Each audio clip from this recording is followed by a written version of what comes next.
જીવન એવું બનાવવું કે આપણી સાથે કોઈ 2 મિનિટ બેસે ને તો એના જીવનમાં ગમે તેટલા દુઃખ હોય એ શાંત થઈ જાય કે થોડી વાર તો હાલો જે જોઈએ પણ આ ઘડીક હાશકારો મળ્યો, ઘડીક સાંત્વના. વૈષ્ણવ જન તો તેને કહીએ પીડ પરાઈ જાણે રે, પર દુખે ઉપકાર કરે પર મન અભિમાન ન આણે. થાય તો કોકની સેવા કરે, કોઈકને સાંત્વના આપવા.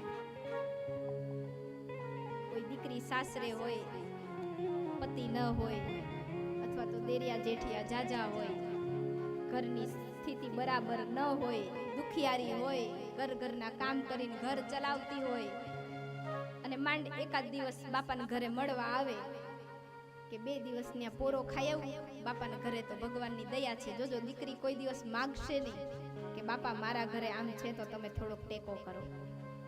ને એમ થાય કે આ છોકરાઓ મારું તો ઠીક પણ છોકરાઓને કંઈક 2 ટંક સારું જમવા મળે. અને એમ કરીને દીકરી બાપાના ઘરે આવી હોય, પિતાના ઘરે આવી હોય અને ત્યારે એની ભાભીઓ હોય અને એને વારો તારો કરે, એને સારું બનાવીને ન જમાડે, એની સાથે ખરાબ વ્યવહાર કરે, ત્યારે એ આંતરડી જે કકળે છે ને એ દેખાતી નથી પણ એ ભવિષ્યમાં વંશનો પણ સર્વનાશ કરે. એટલે કોઈ દુખી હોય ને એને સાંત્વના આપવું.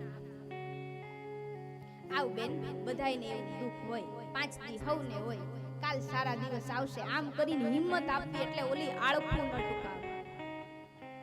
અત્યારે સમાજમાં સંકુચિત મગજ અને બુદ્ધિના કારણે આત્મહત્યાના પ્રસંગો વધી ગયા છે.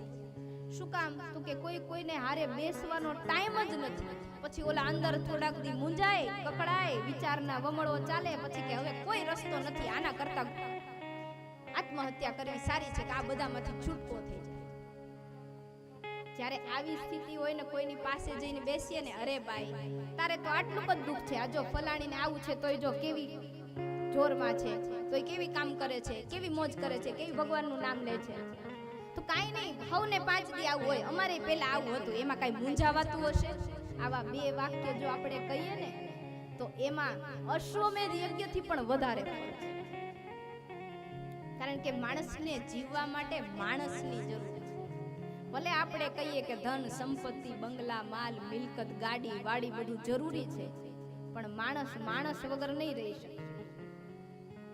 આખી પૃથ્વી તમે માની લો, તમે એક જ વ્યક્તિ આ પૃથ્વી ઉપર છો અને આખી પૃથ્વીનો દસ્તાવેજ તમારા નામે કરી દઈએ, તમે એકલા પૃથ્વી ઉપર જીવી શકશો?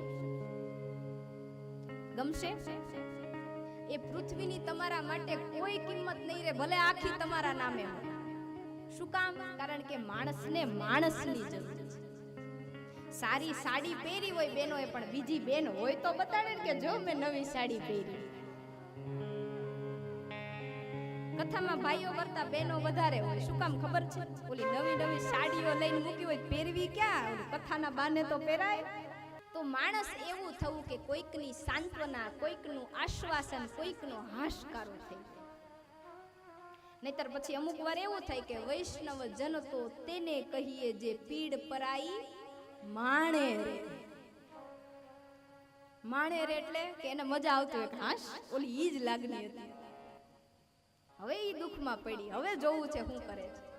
ઘણા એને બીજાના દુઃખમાં આનંદ આવતો હોય. આવું વૈષ્ણવ ન થવું.